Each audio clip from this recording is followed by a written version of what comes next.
નમસ્કાર દર્શક મિત્રો, રિયલ સમાચારમાં આપનું સ્વાગત છે। સમાચારોની શરૂઆત કરીએ તે પહેલા એક નજર કરીએ આજના મુખ્ય સમાચાર પર।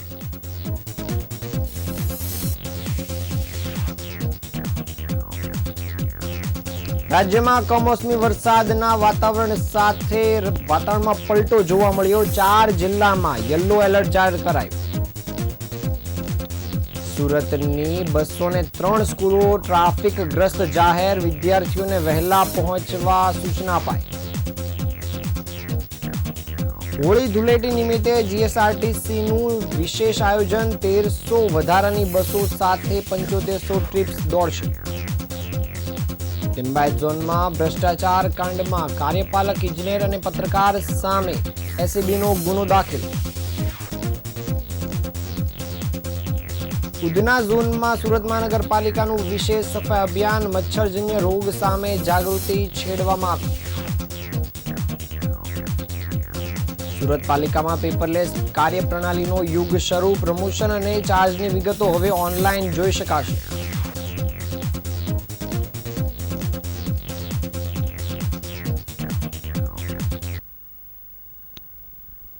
સમાચાર વિગતે જોઈએ। હવામાન વિભાગની આગાહી મુજબ રાજ્યના વાતાવરણમાં પલટો આવ્યો છે। આજે 20 ફેબ્રુઆરીએ વહેલી સવારથી જ સુરત, અંકલેશ્વર, હાંસોટ, દાહોદ, ગોધરા, પંચમહાલ અને વડોદરા સહિતના વિસ્તારમાં કમોસમી વરસાદ ખાબક્યો છે। ઝાપટા પડ્યા બાદ ધોધમાર વરસાદ શરૂ થતાં લગ્ન પ્રસંગમાં અડચણ ઊભી થઈ છે।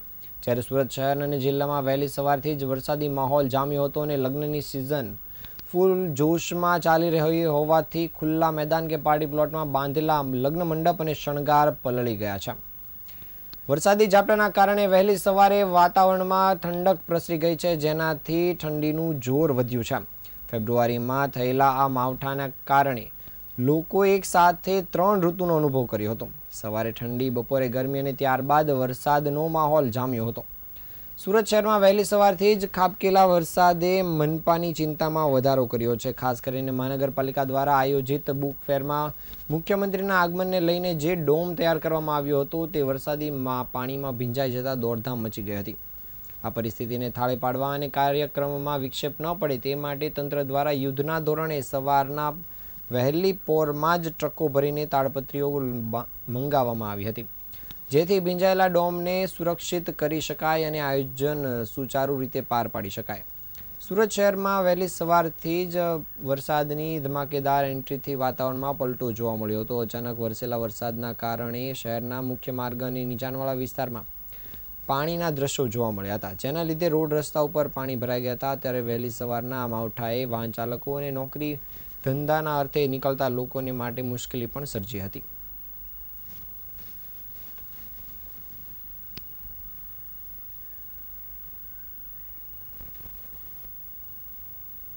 સુરત શહેરમાં મેટ્રો રેલનું સ્વપ્ન સાકાર થઈ રહ્યું છે, પરંતુ તેની નિર્માણ પ્રક્રિયાના કારણે શહેરના મુખ્ય માર્ગ પર ટ્રાફિકની સ્થિતિ જટિલ બની છે। ખાસ કરીને જ્યારે બોર્ડની પરીક્ષાઓ નજીક છે ત્યારે શિક્ષણ વિભાગ અને ટ્રાફિક પોલીસ માટે વિદ્યાર્થીઓને સમયસર કેન્દ્ર પર પહોંચાડવા એક મોટો પડકાર છે। આ સમસ્યાના ઉકેલ માટે વહીવટીતંત્રએ મેટ્રો રૂટ પર આવતી 203 સ્કૂલોને ટ્રાફિકગ્રસ્ત તરીકે ચિહ્નિત કરી છે। આ તમામ સ્કૂલના વિદ્યાર્થીઓને કેન્દ્ર પર વહેલા પહોંચવા સૂચનાઓ આપવામાં આવી છે। સાથે વિદ્યાર્થીઓને રસ્તાઓ પર પોલીસ મદદ કરશે અને જહાંગીરપુરા વિસ્તારના વિદ્યાર્થીઓ માટે મહત્વપૂર્ણ નિર્ણય લેવાયો છે। પરીક્ષા સુધી જહાંગીરપુરા બ્રિજ 2 વે ચાલુ રહેશે। શિક્ષણ વિભાગ દ્વારા હાથ ધરવામાં આવેલા સર્વેમાં સુરતની 203 સ્કૂલોને ટ્રાફિકગ્રસ્ત કેન્દ્ર તરીકે ઓળખી કાઢવામાં આવી છે અને આ એવી સ્કૂલો છે જે મેટ્રોની કામગીરી અથવા સાંકડા રસ્તાઓને કારણે ટ્રાફિક જામની સંભાવના ધરાવે છે। Zonal officer, assistant zonal officer અને શાળાના આચાર્યના સંયુક્ત નિરીક્ષણ બાદ આ યાદી તૈયાર કરાઈ છે।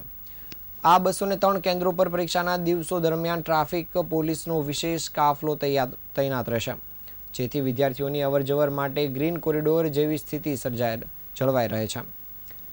શહેરના ટ્રાફિક મેનેજમેન્ટમાં સૌથી મહત્વનો નિર્ણય જહાંગીરપુરાથી કતારગામ તરફના રસ્તા માટે લેવાયો છે અને હાલમાં આ રોડ પર એક ભાગ બંધ હોવા છતાં કલેક્ટર, મ્યુનિસિપલ કમિશનર અને પોલીસ કમિશનરની સંયુક્ત બેઠકમાં લેવાયેલા નિર્ણય મુજબ પરીક્ષાના સમયગાળા દરમિયાન આ બ્રિજ પર 2 વે ટ્રાફિક શરૂ રાખવામાં આવશે। આ નિર્ણય માત્ર વિદ્યાર્થીઓની સુવિધા માટે લેવાયો છે, જેથી જહાંગીરપુરા અને રાંદેર વિસ્તારના વિદ્યાર્થીઓ સરળતાથી કતારગામ બાજુના કેન્દ્રો પર પહોંચી શકે અને તેમનો કિંમતી સમય વેડફાય નહીં.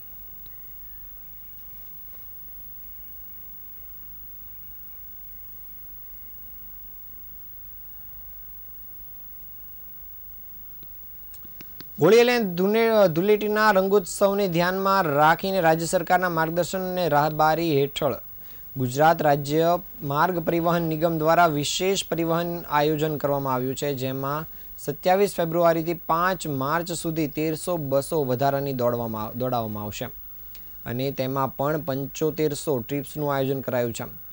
એસટીના પીઆરઓ શ્રદ્ધાબેન દ્વારા આપવામાં આવેલી માહિતી મુજબ તહેવારો દરમિયાન વતન પરત ફરતા મુસાફરોની વધતી માંગને પહોંચી વળવા માટે રાજ્યભરમાં મોટી સંખ્યામાં વધારાની બસો અને ટ્રીપ્સનું સંચાલન કરવામાં આવશે. આ વર્ષે અમદાવાદ, રાજકોટ, અમરેલી, જૂનાગઢ, ભાવનગર અને ભુજ જેવા મુખ્ય શહેરોમાંથી ગોધરા, દાહોદ, જાલોદ અને છોટાઉદેપુર તરફ જવા માટે અંદાજિત 1300 જેટલી વધારાની બસો દોડાવવામાં આવશે. આ સાથે કુલ 7500 જેટલી વધારાની ટ્રીપ્સનું પણ આયોજન કરાયું છે. નિગમના અધિકારીઓ મુજબ મુસાફરોની માંગ અને બુકિંગની સ્થિતિને વધારે જરૂરી પડે ત્યાં વધારાની ટ્રીપ્સ પણ ઉમેરવામાં આવશે. ધાર્મિક સ્થળોની વાત કરીએ તો હોળી ધૂળેટીના અવસરે મોટી સંખ્યામાં શ્રદ્ધાળુઓ ડાકોર અને દ્વારકા જેવા પવિત્ર ધામોની મુલાકાત લેતા હોય છે. આને ધ્યાનમાં રાખીને નિગમ દ્વારા 450 જેટલી બસો મારફતે આશરે 3500 ટ્રીપ્સનું વિશેષ સંચાલન કરવામાં આવશે. આ સેવાઓ દ્વારા શ્રદ્ધાળુઓને સરળતાથી દર્શન માટે પહોંચાડવાની સુવિધા મળશે અને તહેવારો દરમિયાન ટ્રાફિકનો ભાર પણ ઘટાડવામાં મદદ મળશે.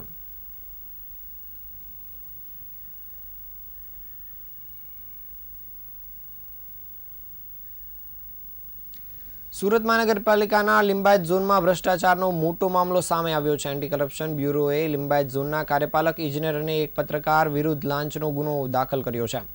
બાંધકામ પર ડિમોલેશનની કાર્યવાહી અટકાવવા માટે લાખો રૂપિયાની માંગણી કરવામાં આવી હોવાનું બહાર આવ્યું છે.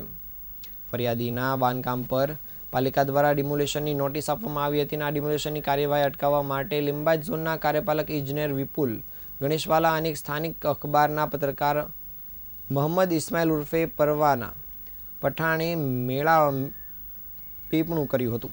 આ બંનેએ શરૂઆતમાં 21 લાખ રૂપિયાની માંગણી કરી હતી, જે રકઝક બાદ 15 લાખ પર નક્કી થયું હતું. લાંચનો પહેલો હપ્તો તરીકે 4 લાખ રૂપિયા આપવાનું નક્કી થયું હતું અને ફરિયાદી લાંચ આપવા માંગતો ન હોવાથી તેણે એસીબીનો સંપર્ક કર્યો હતો. 19મી ફેબ્રુઆરીના રોજ એસીબી દ્વારા લાંચનું છટકું ગોઠવવામાં આવ્યું હતું અને પત્રકાર મોહમ્મદ ઇસ્માઇલ 4 લાખ રૂપિયાની રોકડ સ્વીકારવા માટે આવ્યો હતો અને લાંચની રકમ સ્વીકાર્યા બાદ એસીબીની ટીમે ત્રાટકે તે પહેલાં જ પત્રકાર રોકડા લઈને નાસી છૂટ્યો હતો. બીજી તરફ કાર્યપાલક ઇજનેર વિપુલ ગણેશવાલા પર પણ સ્થળ પર હાજર મળી આવ્યા ન હતા. એસીબી આ મામલે કાર્યપાલક ઇજનેર અને પત્રકાર બંને સામે ભ્રષ્ટાચાર નિવારણ અધિનિયમ હેઠળ ગુનો દાખલ કર્યો છે. આરોપીઓએ પોતાના હોદ્દાનો દુરુપયોગ કરી ગુનાહિત ગેરવર્તણૂક કરી હોવાનું પણ પ્રાથમિક તપાસમાં સાબિત થયું છે.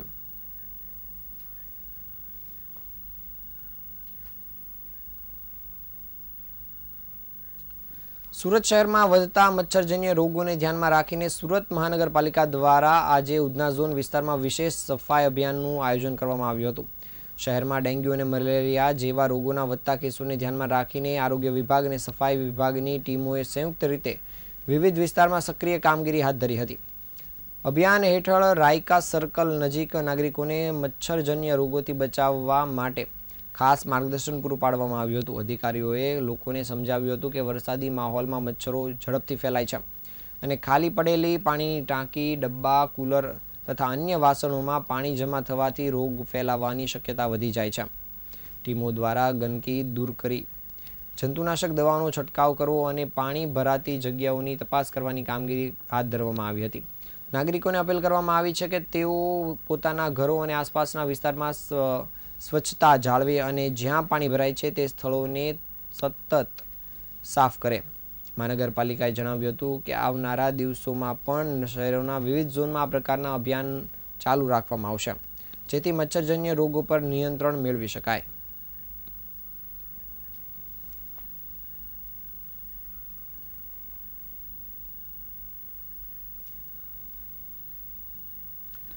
ડિજિટલ ઇન્ડિયાના વિઝનને સાકાર કરવાના દિશામાં સુરત મહાનગરપાલિકાએ એક વધુ મહત્વનો નિર્ણય લીધો છે. પાલિકાના વહીવટીતંત્રને વધુ સુદૃઢ અને પારદર્શક બનાવવા માટે હવે તમામ સરકારી અધિકારીઓના સર્વિસ રેકોર્ડ અને મિલકતની વિગતોને ડિજિટલ કરવામાં આવશે. સુરત મહાનગરપાલિકાના નિર્ણય અંતર્ગત હવે પાલિકાના તમામ કક્ષાના અધિકારીઓએ પોતાની મિલકતની વિગતો ડિજિટલ ફોર્મેટમાં આપવી પડશે.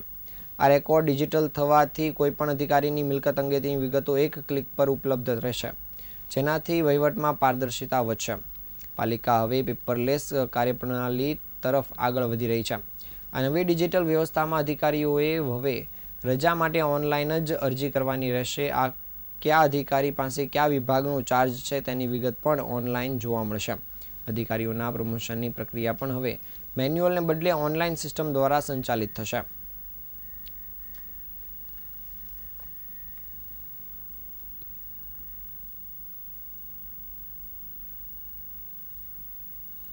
નવસારી શહેરના વિજલપુર વિસ્તારમાં શ્રી શિવ છત્રપતિ યુવા મિત્ર મંડળ દ્વારા છત્રપતિ શિવાજી મહારાજની 396મી જન્મજયંતિની ભવ્ય ઉજવણી કરવામાં આવી હતી. આ નિમિત્તે સેવાકીય પ્રવૃત્તિઓને ભવ્ય શોભાયાત્રાનું આયોજન કરાયું હતું, જેમાં મોટી સંખ્યામાં રાજકીય અને સામાજિક અગ્રણીઓ જોડાયા હતા. આ ઉજવણી મહારાષ્ટ્રીયન સમાજ દ્વારા પરંપરાગત શૈલીમાં કરવામાં આવી હતી. આશાપુરી મંદિરથી વિઠ્ઠલ મંદિર સુધી એક ભવ્ય શોભાયાત્રા કાઢવામાં આવી હતી. આ યાત્રામાં મહારાષ્ટ્રીયન લેઝિમના દાવપેચ અને અસલ મહારાષ્ટ્રીયન અંદાજ આકર્ષણનું કેન્દ્ર બન્યો હતો. શોભાયાત્રા દરમિયાન શિવાજી મહારાજના જયઘોષથી વાતાવરણ ગુંજી ઉઠ્યું હતું. ઉજવણીના ભાગરૂપે 17મી ફેબ્રુઆરીના રોજ વિજલપુરના શિવાજી ચોક ખાતે મહારાષ્ટ્રીયન કીર્તનકાર સાધ્વી સોનાલી દ્વારા આધ્યાત્મિક કીર્તનનું આયોજન કરાયું હતું. વહેલી સવારથી જ સેવાકીય કાર્યોનો આરંભ થયો હતો, જેમાં શ્રી શિવ છત્રપતિ કાર્યાલય ખાતે રક્તદાન શિબિર યોજવામાં આવી હતી. ભારતીય ઇતિહાસમાં શૌર્ય અને સુશાસનના પ્રતીક ગણાતા છત્રપતિ મહારાજનો જન્મ 19 ફેબ્રુઆરી 1630ના રોજ શિવનેરી કિલ્લા પર થયો હતો. માતા જીજાબાઈના સંસ્કારોને દાદા કોંડદેવની તાલીમ હેઠળ તૈયાર થયેલા શિવાજીએ માત્ર 16 વર્ષની વયે તોરણાનો કિલ્લો જીતી હિન્દવી સ્વરાજનો પાયો નાખ્યો હતો.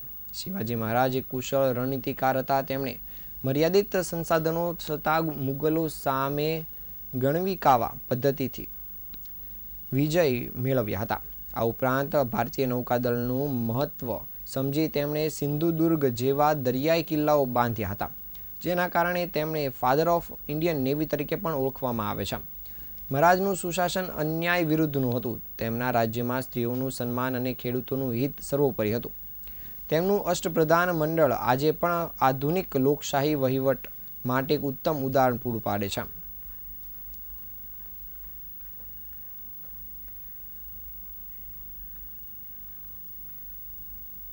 આ હતા આજના સમાચાર. નવા સમાચાર સાથે ફરી મળીશું. ત્યાં સુધી રજા આપશો. નમસ્કાર.